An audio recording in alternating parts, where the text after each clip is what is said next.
I do need you to turn the volume down though, because I'm in a meeting. Okay. All right. And so folks, I've just muted everybody, but if you would like to talk during the meeting today, please unmute yourself to do so. Welcome to our directors meeting today. It's Friday, August 21st. We're joining in by Zoom. I think what we'll start with doing is a quick attendance and roll call. So I will call you out on the screen in the order that I see you on my screen. If you just want to say your name and which site you are with. And I think that's what we'll do today. We'll just kind of keep it short and sweet for introductions. So I'm actually going to have Vic go first because you're on my screen first, Vic. So unmute yourself and go ahead and share. Hey, I'm Vic from the Iowa Department of Education. Next. Thank you. Cassie. I'm Cassie Garst from Burlington Community School District. Thank you. Barb. Barb Schmitz, Owine Community School. Thank you. Laura. Maybe Laura. He had to go step out, so go ahead, next person. Okay. I'm here. I'm sorry, I didn't unmute myself. North Ostrow's Clinton Schools, I'm sorry.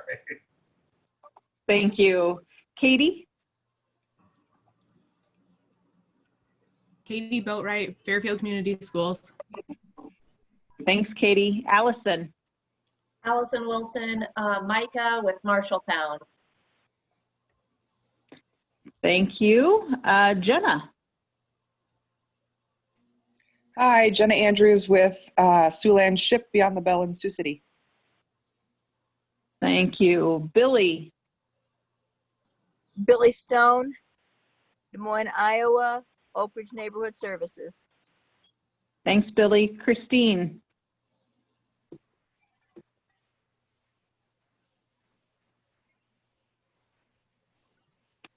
Christine, are you unmuted?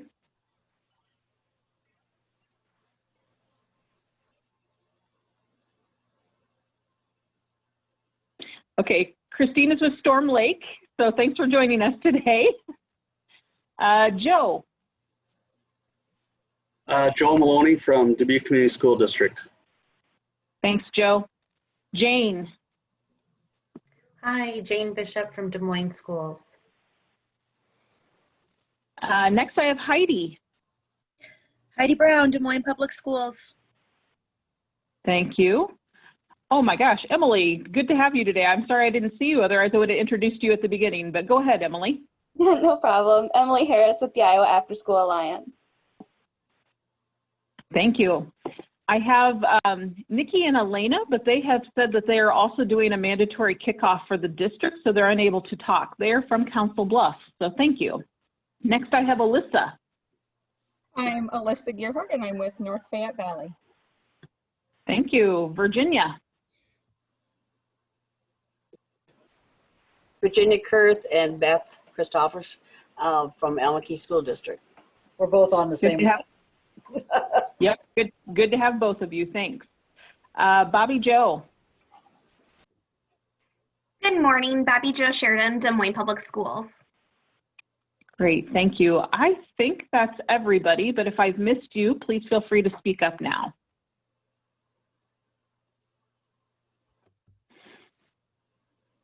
Okay, Vic, I'll have you take it away and you can talk about financial claims process. All right, thanks. First off, some of you that are in community groups, you got a nice email from me on Wednesday saying that you've got to register for the CASA system by Friday and return a spreadsheet to me by Friday. And this is Friday. I apologize for the quick turnaround. However, if you've got an issue, and I already told them that Cedar Rapids, they don't have power and internet because of the storm, so they're going to be a little late. If you have a reason why you can't turn it in today, please send me an email because I didn't impose that 2 days window, And, you know, I'm happy to get an extension because it is pretty short. So that being said, let me update you on contracts. They're still sitting in finance, but don't worry, you can still incur expenses. The claim period for quarter 1 ends September 30th. You should have your new contract before the claim period ends. They're short staffed. We lost our CFO downstairs. They're short staffed in finance. And it was all they could do to get everybody's claims made by the end of the state fiscal year and close out the books. So now this coming week, they're going to be working on contracts and things like that. So you're good.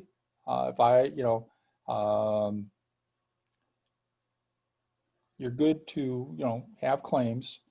It's just we're going to be following up with the paperwork. And this has happened before, but it's never been as bad as this. But, we're kind of in crisis mode because of this. So that's why we're having these, monthly directors meetings. And we're not going to have a half-day meeting before Impact this year.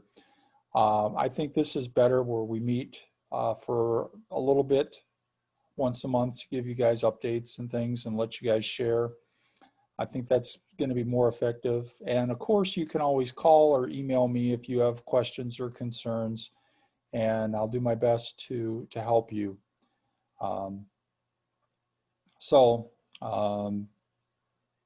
With that in mind, we did get our deposit in July, so we do have money for another grant competition, and it's coming out in September, first or second week. I'm not sure which, because keep in mind, everything seems to have slowed down. And in fact, I'm even losing my bureau chief. So I've been having extra meetings over that to discuss the transition. So this has been a wild and crazy year, and it's not over yet. So we just have to work together and support each other.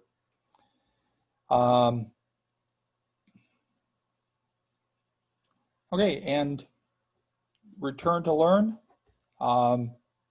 I've included a couple of documents, one from the Wallace Foundation, and then there was one from the U.S. Department of Education.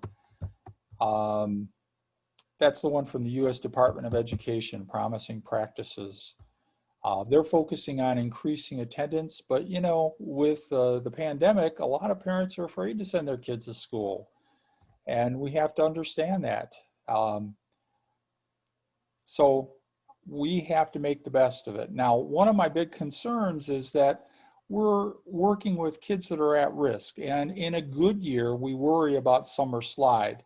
So this is worse. This is like a summer tsunami of not making progress. And we maybe need to think about how we can remediate that outside the box. We could perhaps work on a Saturday school for the kids, because every single district is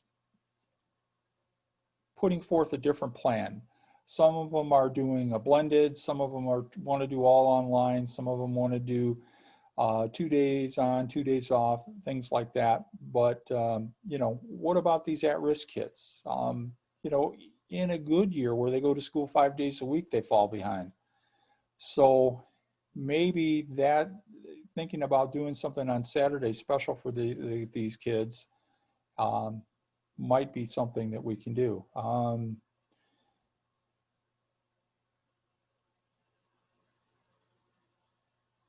Okay.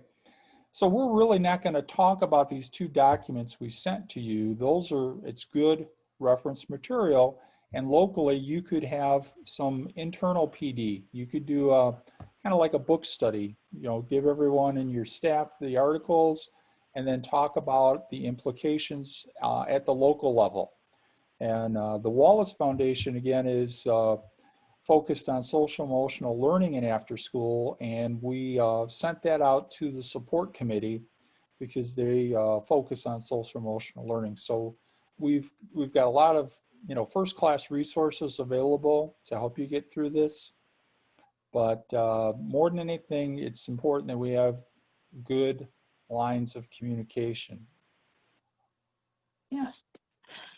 So, and apologies because my computer seems to be kind of lagging today to kind of scroll through what these documents look like. But I will be happy to drop those into the chat so that you can download them from there in just a moment. Okay. And of course, they were sent with your meeting agenda this week. So, okay. So Vic, I think we're ready for Feeding Youth programs now. Yeah. One of the changes is food and nutrition is coming upstairs to be closer to us. Although they have some plans where you can receive funding for providing kids a full meal beyond a snack. And I'm not exactly off the top of my head sure what the exact cost is, but I think it's around $4 to $5 per child if you want to feed a full meal that you can get a reimbursement from the USDA.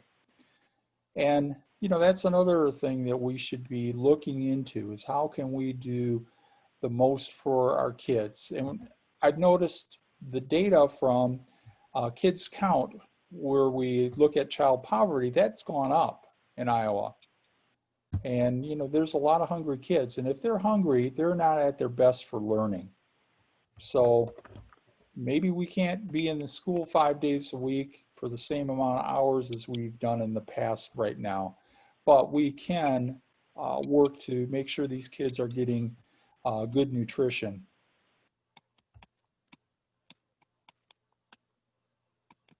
So, okay. How many people have been thinking about going beyond just a snack for the program?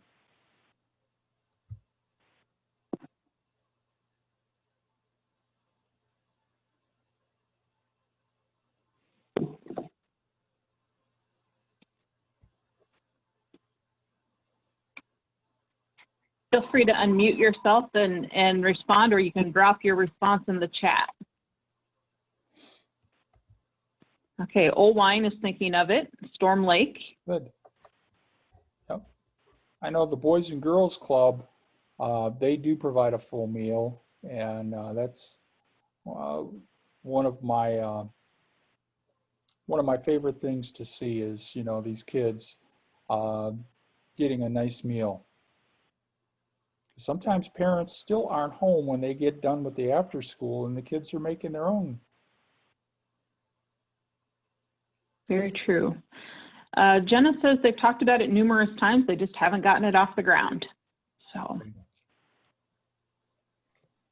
This is Bobby Joe with Des Moines Public Schools. And last year we piloted a super snack program, which really is almost equivalent to what we would serve for a meal during the summertime. And so our hope was to get that off the ground this year at some of our new site and another site that we reapplied for. And obviously that will just be dependent on kind of when we get back into the buildings and things like that.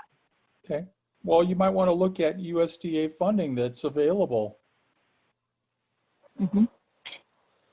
Vic, we have a question from Christine. She says, what are the guidelines to make it a full meal? She would like to know if we could serve families too, or if it's just our students. It's just the USDA program is just the students, except for the summer program, which allows children, brothers and sisters, to be fed, but still not parents. These meal programs are for children. That's a good question. And now they have been talking about, but they haven't gotten around to doing any kind of implementation about taking that summer meal program and extending it year round so that in an after school program, children that are in the program, they've got a younger brother and sister, they could bring them, parents could bring them around mealtime and all the kids could eat. But right now it's still in the planning stages. So I'm crossing my fingers that it'll move forward because that's really a good thing. Yeah, thank you. All right, does anybody else have any questions about the Feeding Youth program or anything related to meals?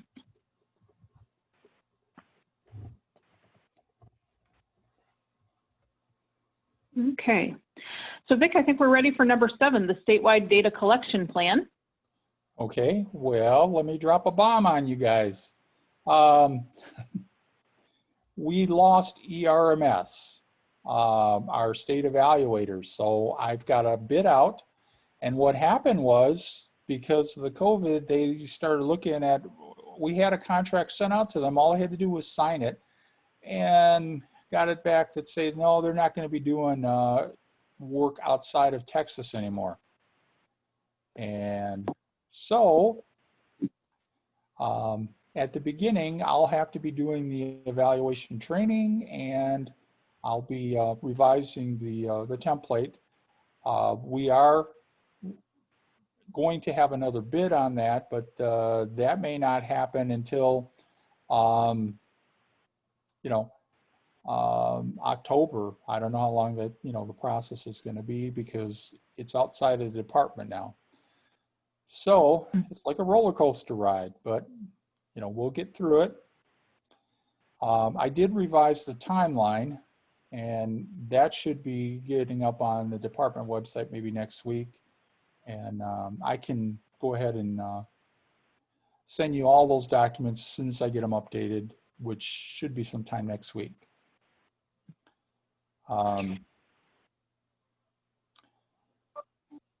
Okay. We can put those on the 21st Century website then too, Vic, so people can have them in dual places. Yes, absolutely. I mean, the 21st Century CCLC.com is our mirror, so we do have it in 2 places. Mm-hmm. Heidi has a comment that she really liked those guys, so that's kind of sad. So, yeah. Anything else with statewide data, Vic? Well, there's going to be some changes in the APR, and I'm going to share those with you guys. Let me share my screen here.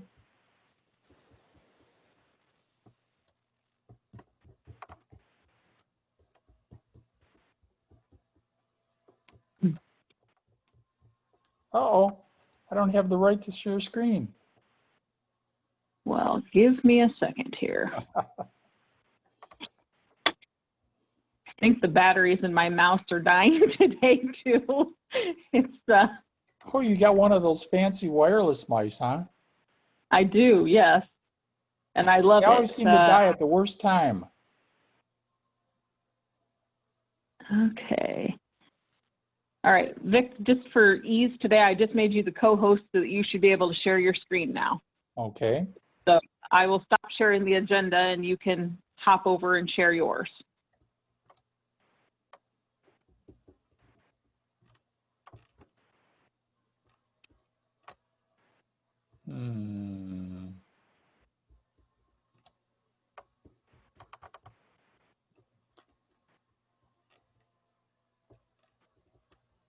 Is it not allowing you? No, I've just got so many windows open, it's taking me a while. I had to click a thing that says show all the windows. Okay, this was the webinar from yesterday.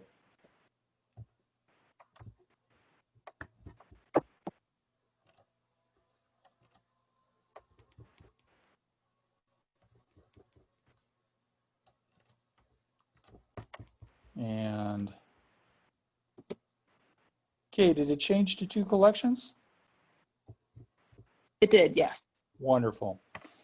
Okay, so we are already through the, well, we're in the last part of the first collection where you can put in your spring data. But really the one you have to do is the second window. We've got some people that had test data and they're ready to close out after August 31st. But I'm glad they put in the second window. So we'll be doing, most of our Iowa folks are going to be working in starting September 15th and then ending December 21st with the data. And then I'll close it up February 15th next year. Now, that's one nice thing. The other thing that's different this year about the APR is they're asking you to explain the impact of the COVID and 3 levels. One is the grantee level, the second is the center level, and the third is the state level. But I'll take care of the state level, so you guys only have to worry about 2. And they want you to provide any kind of information, if you have any data, or just, you know, write a little narrative. Because for one, we may not have all the test data that we normally have. So we will say, test data unavailable due to COVID. Here's what the window looks like. This is at the grantee level, and you can see it's a text box that you can write in a little narrative. You know, we had fewer kids that attended because of COVID. We had, you know, reduced hours, things like that. So it's the first time that they're allowing anecdotal information, but it's absolutely needed at this time. And then the second one is the center level. So maybe you had one school that, you know, couldn't, you know, just wasn't working for whatever reason. And you can see they've got some explanations here. Funding not available, lack of enrollment, you know, COVID-19, and you can choose why maybe a center wasn't working. And the third is state level, but I'll, you know, like I said, I take care of that. That's not a whole lot different other than they'll have a narrative section in there for me. So, okay, any questions?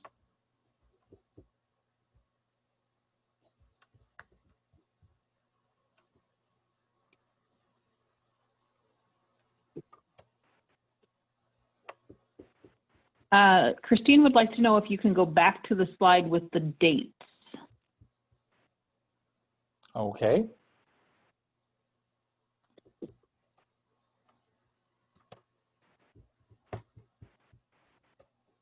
That should be a little easier than the first time because I didn't have to click over a bunch of stuff. And actually, Christine, just so you know, on the agenda that was sent out today, under item 8, data entry windows for FY21, we do have those dates listed under window 2. Yeah, this is not brand new information. It's just in a nice slide. Mm-hmm. Yeah, it looks nice. So, and we've sent it out several times. In fact, we can send these slides out to folks too. That's not a problem. I'll send them to you afterward, and when you send the notes out, we'll have these slides as well. Perfect. Thank you, Vic. Mm-hmm. Okay, this is Alyssa Gerhart from North Fayette Valley. I have a question for you on that. If we have all of our information for what we can gather, can we finish like entering in the spring data, or did you want us to wait to the second window? Oh no, it's up to you. Okay. It doesn't matter which window you use. It's still going in. There's only like one spot for your data. And you know, if you are entering in the spring, it means you get done earlier. The only reason I suggested to wait, because there's been so much stuff going on that I didn't want to put an extra burden on you. Fantastic. Thank you so much. Oh, sure. Yeah, it's a really good point, but Alyssa, I totally understand where you're coming from too. Sometimes if you're in it and you're going, you just want to get it done. So that's a nice thing to do too. If you have it, go ahead and put in that data. That way you can check it off that you're finished with that section. Christine wants to know, Vic, if they still want pictures. Well, the pictures never went into APR. They don't have any way you can upload pictures. Pictures has always been your local evaluation that we gather. And yes, we do want pictures because that makes it a lot better when we can see smiling faces of little children. Now, one little thing is there's a new guideline from the DE is that we have to have pictures of kids engaged in schoolwork or play. We can't have a pose, you know, where they're lined up against the wall or holding an award. It has to be, you know, an active picture. And we've kind of done that for years. If you notice, the pictures you send, the ones that will appear in your section in the state report will always be those action pictures. Mm-hmm. Yes. All right. And then, yes, Christine followed up with, yes, I was thinking of the local evaluation. So no worries. That's okay. It's easy to get all this stuff blurred. Yeah. Yeah. Okay. So again, if you are seeing my screen again, folks, you'll see that we do have those dates for the APR window 2 right here. For our next meeting, I'll just simply remove this top window 1 section so it's not confusing. Does anybody have any further questions for Vic regarding either statewide data collection or the APR system? This is Beth, and when are we going to find out information about the local evaluation, the one with the pictures and all the information, and when that will be due? Oh, that timeline hasn't changed. It's always due November 30th, but I'm going to update the template for this year just to go over it, and we'll send those out to everyone as soon as I get done sometime next week. I've already got the timeline done, but I'm going to take a look at the template and the other documents and make sure those are okay. Mm-hmm. And then Beth and Virginia, we will also have a webinar sometime in September to talk through that local evaluation document as well.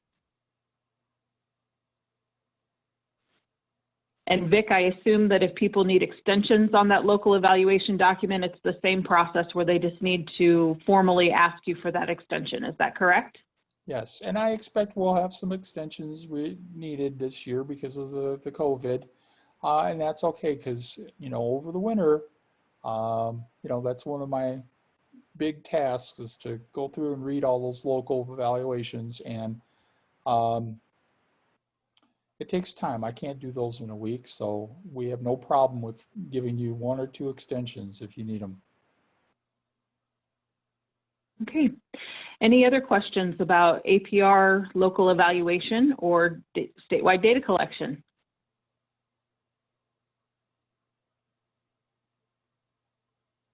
Okay. So the last 2 items on the agenda are some things that I'll cover with Vic's support, of course. So the first is that we will have our monthly newsletter that will be going out soon. Emily works on that every single month for us, and she does a fantastic job. I would point out to you that this newsletter has all sorts of information in it. It might be a good idea for everybody to take a closer look this time around. We have a couple of links to surveys that will be happening in there. We also will have some information regarding some grant sources. We'll have some information regarding some possible program supports in place and so on and so forth. So it really does behoove you to open up that email and take a look at that newsletter and feel free to reach back out to Emily, Brittany, or myself with questions that you have regarding that. The next item that I'll just remind people of is next Tuesday, we will have our best practice webinar. Our presenters this month is going to be the team from Championship Chess. And I understand that school has started or will be starting for most of you next week. So we hope that you can join us for that hour next Tuesday live. But if you are not able to, again, keep in mind that we always record those webinars. Championship Chess has really taken some steps to move towards a virtual offering. So they'll be walking through their new website and some of those virtual opportunities for people to be able to engage with kids in that way, because again, we know that there's so much good that comes from youth engagement in chess, including increased math scores, they have problem-solving skills, and so on and so forth. So hopefully you can join us. But again, I just saw your chat, Barb, and that's great. If you can watch the recording later, that's always good. Okay, so Vic did reference earlier in the call today that it's also RFA time. This, we as an internal team start working on the RFA document itself throughout the late summer, and then the hope, well, not the hope, the absolute deadline is that we will get this to you by the month of September. So what you can expect this year from the RFA is last year we had several entities across the state who submitted a letter of intent but did not actually apply. And one consistent stream of feedback that we received was that if you were not a school district in particular, or if you were maybe not as well versed in the world of grant writing, the application document was confusing, and it was also time consuming. So we are trying to take some steps to change that. So this year, one thing that you'll note immediately is that there's actually going to be two separate documents. One will contain all of the instructions for the grant. So this includes things like the background, the history, how to fill out Form A, things of that nature, and all of the appendices in one place. And then the second application, second document will be the application itself. Now, that way, everything is all in one central location, and you can literally just go through page by page by page and know that if you have completed the required fields in each of those pages, then you'll be ready to submit a quality application. So I'm going to quick share another screen here, because we also will have, all right, can everybody see Form A on the screen? Not yet. Okay. Boy, I don't know what's going on with my server today, but it is so slow. There we go. Okay. So one document that we'll be making a change to is your site information document. I had the ability to review some documents from 21st century sites in other states, specifically Florida, and I saw this document and I thought this would be a really nice addition to our RFA process, because it would provide the grant reader a quick snapshot of exactly what it is you're doing, when you're doing it, how you're doing it, and where you're doing it. So the top information is fairly self-explanatory, who you are, whether it be an agency or a school, the name, address, contact information, all of the typical stuff. These would be the sites, this target schools, these would be the sites that you would be applying for. And again, if you remember, you can apply for up to 3. The grades that are served in those particular schools, the total enrollment of that school, your free and reduced price lunch rate, and then the grades that would be served by your program. Now, these colored columns would be how many students you're submitting to serve before school, after school, and in summer. And then the following sections allow you to give us a little bit more detail about that. If you're going to be running a before school site operation, when do you propose that you'll start and end? How many total number of days you'll be serving youth? And again, we know things happen. This is a projection. So, if you tell us you're going to serve kids for 170 days and you only serve 168, that's what happens, especially when you live in Iowa. This next line is for non-service days. So if you absolutely know that school is not in session on Martin Luther King Day, you can put that date in here as a non-service day. You'll be able to tell us each day of the week, your start time, your end time, and the total number of hours that you're serving youth. And again, remember in Iowa, we have a requirement that a before school site operation has to have an hour before the typical school day starts. And then the total number of hours before school per week. You would do the same thing for your after-school site operation, and then the same thing for your summer operations.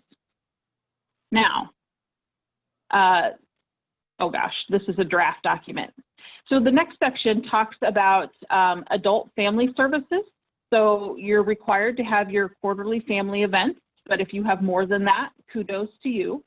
Here's where you can explain that, you know, in the first quarter, we're going to focus on a literacy event. The second quarter, we're thinking we're going to do this. A third quarter, this type of thing. If you know the dates and times, you can certainly put those in, and length of session. And then you'll also be able to tell us about how many people you expect to serve in your events. And then this last section here, ignore this. We had decided as a team to get rid of this. So I'm just killing it right now. So right out of the gate, I guess I would just pause at this moment and ask if anybody has any thoughts or opinions about this document. Do you see that it's valuable? Do you think that it would help best tell your story to a grant reviewer? And any other feedback that you have would be nice to have here. So.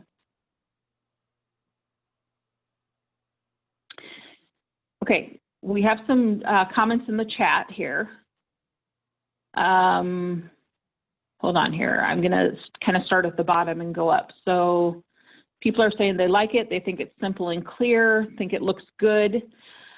Barb, your comment here, I plan to write this grant without the COVID restrictions. Does that make sense? I think it does. I think you should plan to write your RFA as if we have COVID handled. Vic, what thoughts do you have about that?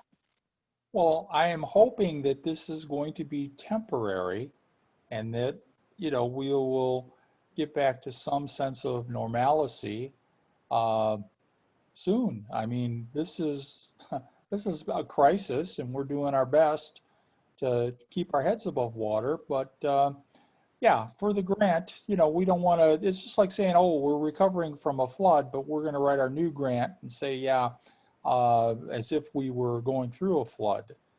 You'll write it for regular times, and if we are still dealing with you know, remnants of the COVID next year, we'll handle it at that time. Yeah, good point. Because this is 5 years out. So there's also a question about time and length requirements for summer program. I think perhaps we just answered that question, and that again, you should plan for normal interaction times, and if you're writing, that's what you should plan to write for. If I missed the mark on that, Christine, maybe drop something else in the chat. Okay. All right, so other changes to the RFA, you guys know that we always double check our guidance. We make sure that it aligns with Edgar and ESSA and so on and so forth. We're also going to just kind of try to generally clean up the document a little bit, make the headers a little more clear, a little more streamlined, and so on and so forth. So hopefully this will be a form that is a little bit more easily tackled by whoever writes your grants on your team. But I would also say that as you, when the RFA process is complete this year, if you would like to reach out to me and provide additional feedback, that's always a good thing to have, because again, you know, Vic has that slide in several of his presentations that, you know, the first year the document was 1 million pages and then we dropped it down to however many pages. So we just want to make sure that things are as comprehensive as possible, because this is, you know, it's a very highly touted program, but we want to make your lives as easy as possible as well. Okay, Barb has a comment in the chat. She would like to talk about online programming. She's trying to set up programming for our full-time online students. In the new grant, can I include an option if some families choose online for a few years of education in and out of the district? Okay, well, I've always been an advocate of online learning. A few years back, I had a grant when I was the ed tech director, and we trained 500 teachers in Iowa to teach online. And that's always an option if you have a snow day or something where kids, can't get to school for some reason, maybe a big storm knocks out the roof or something like that. I mean, this is Iowa. That's always going to happen. We already gave you, if you attend that webinar next week with Championship Chess, they've got chess that kids can do completely online. So, I mean, that's one thing you could do very easily is have a chess club and work with Championship Chess. And, kids could do chess club a couple times a week, totally online. There are more things you can do. And, but, keep in mind, online is not the same level of quality as face-to-face. So, it's a backup. I'm going to make a quick assumption here, Vic. I do also think that Barb is maybe asking about if she were to submit a new RFA, could she include an online or virtual component in her activity plan for the new grant? Yes, as long as it's a backup plan, for a snow day or something, because we do want to have highest quality program, and that there's no substitute for face-to-face when we're able to do it safely with kids. Okay, so hopefully that answers that question then. Christine has a comment and then a question. She wants to know, with everything going on, could we be sent more reminders? We have a lot of balls in the air right now. And I would say, I don't, yeah, I don't think that's a problem. We'll do our best to try to get as many reminders out as possible. But also if there's something that in particular, Christine, that you are looking for, don't ever hesitate to reach out to myself, Vic, the rest of the IAA team individually. And then as a secondary question, she says, I know site visits will be virtual this year. Do we have time set up? Nope, and there's a reason. Like I said, I've been saying this throughout this meeting, we're in crisis mode. Okay, you're going to struggle right now just to get your programs up and running because the schools aren't sure about their return to learn plans. They're changing them every week. Before I even think about coming out for a site visit, I want you to have your programs up and running, and I don't want to come out in the midst of chaos and be with just one more straw in your pile. So if we need to, we'll postpone it until next year. Like I said, I have your back. So don't worry about site visits until we get up and running on a regular basis. I'm going to ask a question, but unmute myself if that's okay. Sure. Absolutely. So in that vein, do you want us to email anybody when we have to move to all virtual and so program is suspended for a little bit, or do you want ongoing information? Well, you can send me an update. For example, if your grant agreement says that they're going to be in like East Elementary, and for whatever reason they move the kids over to West Elementary. If they're,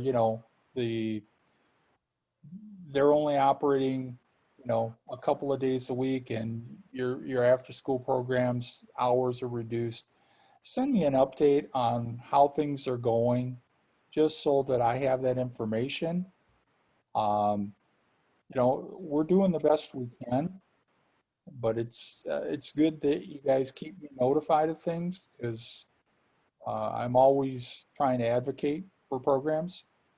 So the more I know what's going on out in the field, the more maybe I can work with the higher ups and reduce our burdens a little bit. Vic, this is Bobby Joe with Des Moines Public Schools, and I'm going to kind of go off of Cassie. For districts who may be starting the year 100% virtual and still want to do 21st century offerings virtual for students, do we just need to email you that update as well? Or what information would you like regarding that? Yeah, you can update me with how you're going back to school. If it's 100% virtual, let me know that. Just like when we do summer school, because summer school we have, you know, a lot of buildings with maintenance going on, and we're playing musical chairs with where the kids are going to be. And all you have to do is send me an email instead of doing a formal amendment. And we're going to continue that process because I think an email is a lot easier than doing an amendment for everything. The other thing that I would just mention as well is to Vic's comment about, you know, you're going to be experiencing things that are out of the norm. If you ever want an opportunity to just do some brainstorming, feel free to reach out to myself or any member of the Alliance team at any time. We can be a good listening ear for you if you just need to kind of vent through the frustration, but also because we work with each of you statewide, we may be able to make a connection for you that you were possibly not aware of. You know, things come up in committee meetings, or we receive emails or receive feedback from sites all the time. So if you're struggling with a particular issue, we may be able to help you to bridge a connection there to assist in your program to problem solve. So don't ever hesitate to take advantage of that opportunity for us. That's why we're here for you. So, all right. Sorry, we just had a humorous little chat in there. So, okay, the last item on the agenda, and then we'll open it up for anything else that you would like to talk about, is at last month's director's call, we had casually mentioned to you that the out-of-school time program, which typically serves Polk, Dallas, and Warren County, and is funded through United Way of Central Iowa, is going away.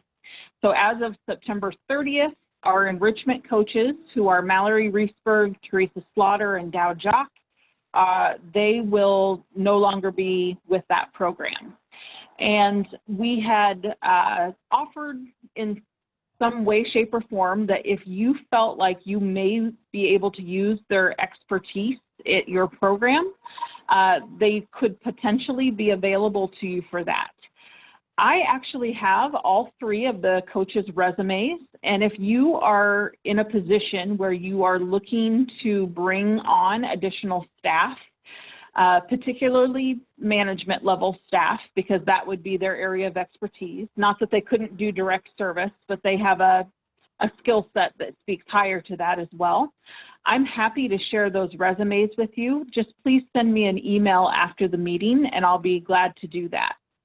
Now, of course, the other thing to consider is that those coaches are all geographically located in central Iowa, which is not to say that, I mean, maybe they would consider a move, but I can't make promises. But again, if that's something that you would like to further discuss with them, I'm happy to share those resumes. Does anybody have any questions about that?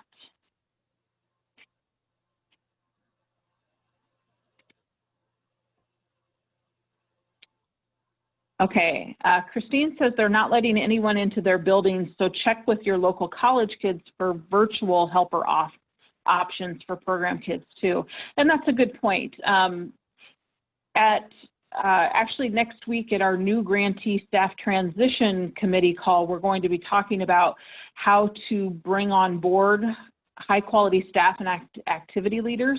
And we'll be talking about ways to continue to engage your volunteers who are so important to your program, but doing it in a way that doesn't violate any policy or building rule or regulation right now, and also keeps the volunteers safe. So that's a good point. Okay. Any other questions or thoughts for the day?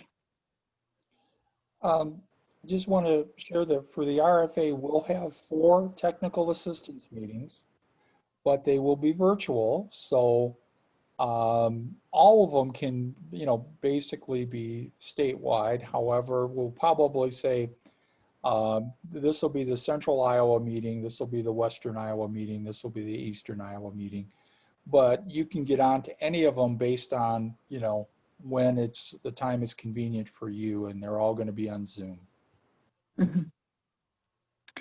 Yeah, so to that point, another thing that we have kind of toyed around with, and this will be incorporated in part of those technical assistance meetings, is that there's kind of a study hall type of model, I guess is what I would say, whereas if you as a grant writer are struggling with a particular section of the grant or have some more in-depth questions regarding the writing or process, part of those technical assistance meetings will include that kind of open forum time where myself or another member of the Iowa After School Alliance team and or Vic would be available to help you with troubleshooting at the time. So.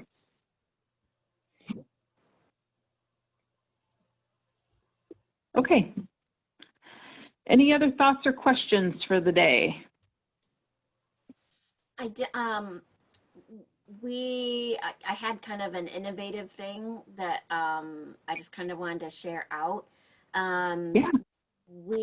So I've been in touch with a local university and then the local community college who both have education departments about is there any way to work with them and their students for after school programming. And then we opened up we're opening up alternative locations. So we're hybrid. So on the days that the students aren't in their normal school building, they can attend a school building that we are making all day, 7:15 to 5, so that students have a place to go to and meals and time to do their online continuous learning. And we have some certified staff, only 6 over there, and the rest we're hiring associates and doing all kinds of things over there. And so it is an out of school time program because it's not mandatory school. So the local colleges, are trying to find where can our students have practicum hours, how can they meet some of their requirements for their students. And it also includes juvenile justice department, the interns are, their department, criminal justice, and kids that are getting an education foundation degree that don't necessarily want to be teachers, but they want to work with youth. So we actually have 18 students from the local community college, and I have upwards of 30 from the local university. And so we're looking at working with them to bring them into our James Madison hybrid and then after school both. Those that need to be matched with a certified teacher, we can do so with some of the options that we have, but because now we have out of school time programming from 7:15 in the morning till 6 at night in all of these different buildings, that's lots of opportunities for college students to fit us into their schedule.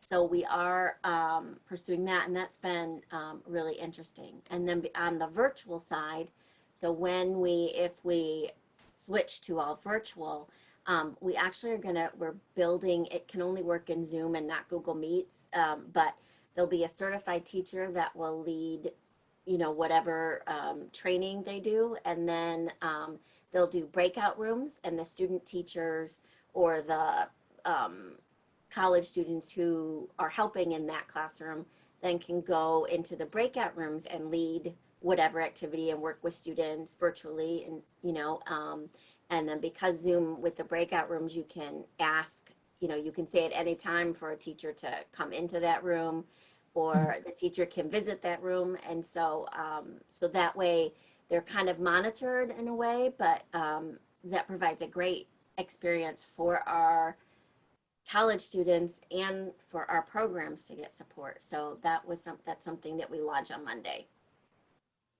That sounds awesome, Cassie. Let us know how that goes. I will. That's great. I'm always an advocate for partnering with the colleges and universities, and that's a great experience for those students.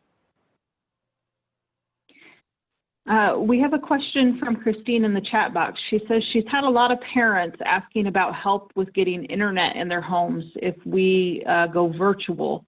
So do we have resources or connections to guide them for help with that? Most of the families do not have extra money for internet or the extra data. Yeah, you can't use program dollars from this grant for that. That's not allowable. However, you know, there are other efforts being made to increase our internet access across the state. And, you know, there is a program for people in poverty to get access to internet. And I think there's like, when it's available, it's like a $10 a month charge for internet. But I don't know if it's available in all communities. Probably in Des Moines. In our larger towns it is, but you know, if you're in a small town, yeah, you may not have that available.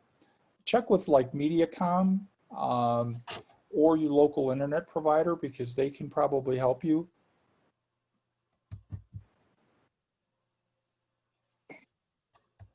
Yeah.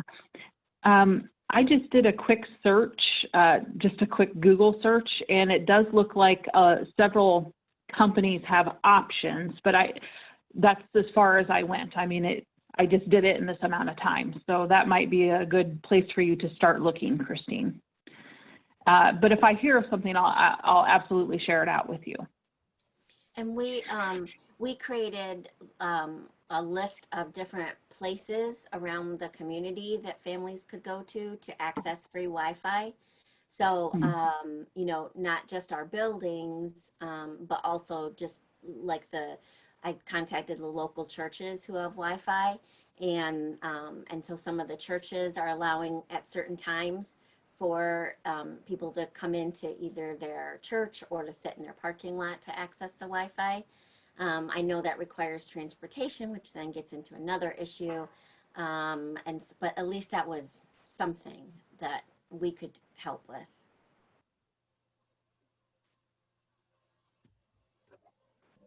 Keep in mind though, if people are not traditionally using the internet, they're going to need some training and support. You can't just give somebody, you know, a device and say, here, this is for your child to continue their studies, and they haven't had any training. So that's another consideration. I used to do a community program a few years ago, and I had once a week parent trainings. Parents would come in around 6 o'clock, and we'd show them, you know, how to use the computers. We'd give them an encyclopedia CD and show them, you know, how they could help their kids use that reference material. So, you know, we don't want to forget about the parents are going to need some training too. But that's a parent meeting. We'll count that as a parent meeting for you.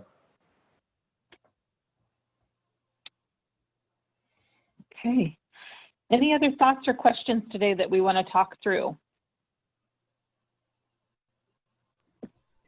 Hi, this is Barb. Hey, we split up our whole elementary, and we're in different buildings to make very small pods. So I just want to tell you, I'm sorry. I'm in a really old school that was closed, and we barely, I mean, my internet's frozen. I don't know how many times. I now know why the teachers are in a panic. So I'll watch the recording. I've been in and out the whole time, but we're trying to make things work here.